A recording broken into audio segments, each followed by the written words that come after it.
Shadows over Elmwood.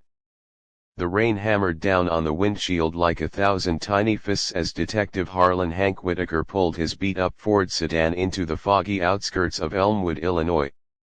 It was 1952, and Hank had seen enough in his 58 years: 2 wars, a string of bad marriages, and more corpses than he cared to count. But this one smelled different from the jump. A telegram from an old army buddy, Sheriff Tom Riley, had dragged him out of retirement in Chicago. Murder in town. Need your eyes. Come quick. Hank lit a lucky strike, the glow illuminating his grizzled face in the rearview mirror.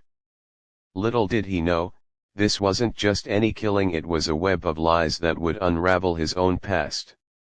Elmwood was one of those sleepy Midwest towns where folks still left their doors unlocked and waved at strangers. Or at least, they used to.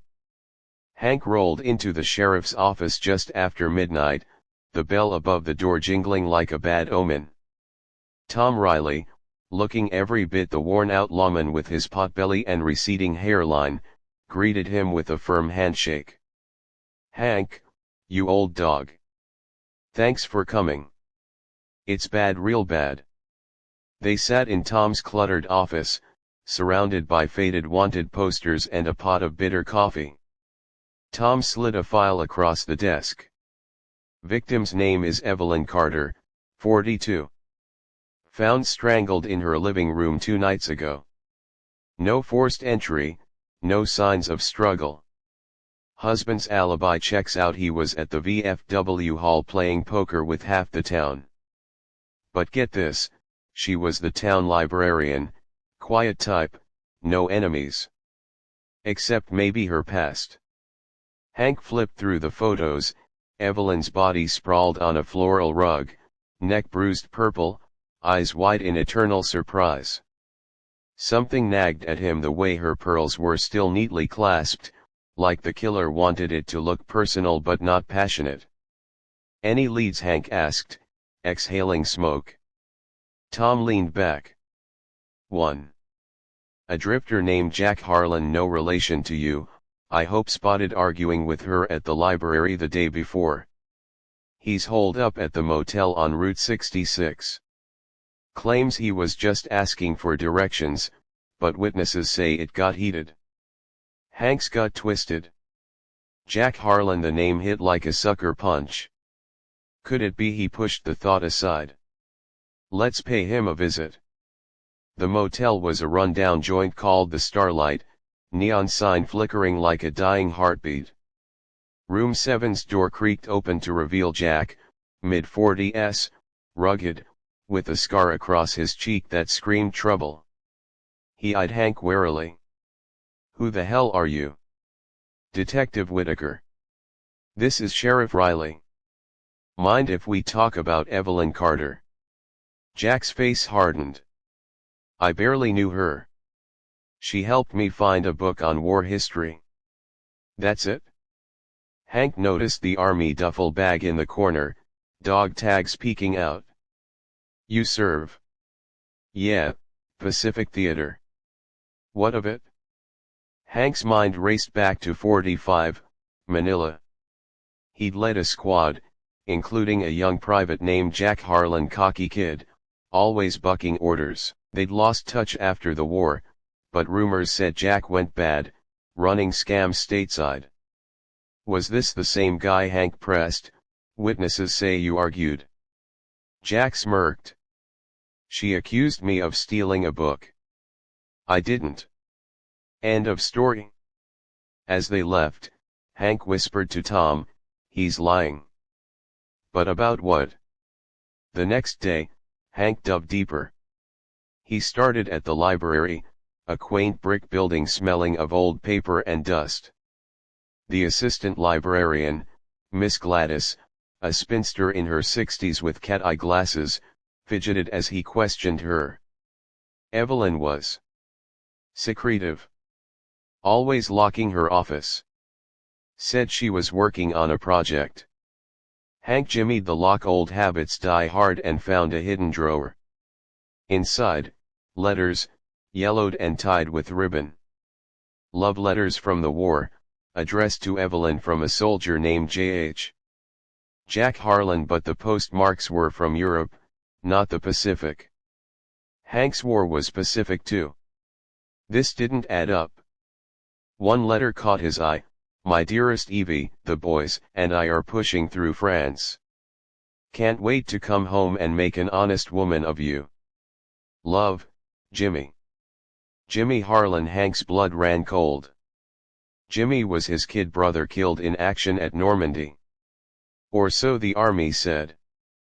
But these letters. They were dated after his supposed death. Hank's hands shook as he pocketed one. This wasn't just murder, it was personal. Evelyn Carter, maiden name Harlan. He rushed to the town hall for records. Sure enough, Evelyn married Robert Carter in '46, but her birth certificate listed her as Evelyn Harlan, sister to Jimmy and Harlan Whitaker. No, that couldn't be. Wait, Hank's full name was Harlan James Whitaker. Jimmy was James Harlan Whitaker Jr., but they had no sister. Or did they? Flashes hit him, pre-war memories of a half-sister from his father's first marriage, shipped off to relatives in Illinois after a family scandal. Evelyn. She'd reached out once after the war, but Hank, drowning in booze and guilt over Jimmy's death, ignored her. Guilt twisted like a knife. Had Evelyn been digging into the family past, and Jack maybe not the drifter, but someone connected? That night, Hank confronted Tom at the diner over greasy burgers and black coffee. "Tom, level with me. You knew Evelyn was my half-sister." Tom's eyes widened. "What? No, Hank. I called you because you're the best. But she did mention a brother once. Said he was a detective up north." Hank slammed his fist. "Someone's playing me. Those letters, Jimmy's alive or faked?" Tom suggested checking the VFW hall. Robert Carter, Evelyn's husband, was there every night. Robert was a mild-mannered accountant, 50s, with a limp from Korea. "I loved her," he sobbed over whiskey. "But she had secrets. Kept getting anonymous calls, then that drifter showed up." Hank pressed, "Any enemies?" Robert hesitated. "Her ex-beau from before the war. Said he came back recently, demanding money. Name was Harlan something." Back at the motel, Hank burst into Jack's room, empty, but on the bed, a photo of Jimmy in uniform, alive and well, dated 1950. Scribbled on back, "Meet at mill, midnight. Bring the cashy." The old mill on the river's edge was abandoned, boards creaking under Hank's feet as he approached under a full moon. Gun drawn, he called out, "Jack! Show yourself." A figure emerged from shadows, not Jack, but a man looking eerily like Jimmy, older, weathered. "Hello, brother." Hank froze. "Jimmy, they said you died at Normandy." Jimmy laughed bitterly. "I deserted. Faked my death with a buddy's tags. Hid in Europe, then came back. Evelyn found out, helped me start over as Jack Harlan. But she wanted more, blackmailed me for hush money." Hank's world spun. "You killed her?" "No," Jimmy snarled. "She was gonna expose me. But someone beat me to it." A shot rang out. Hank dove as bullets whizzed. From the rafters, Tom Riley, gun smoking. "Sorry, Hank. Couldn't let the truth out." Tom. Hank rolled behind crates, firing back. "Why?" "Evelyn and we were having an affair.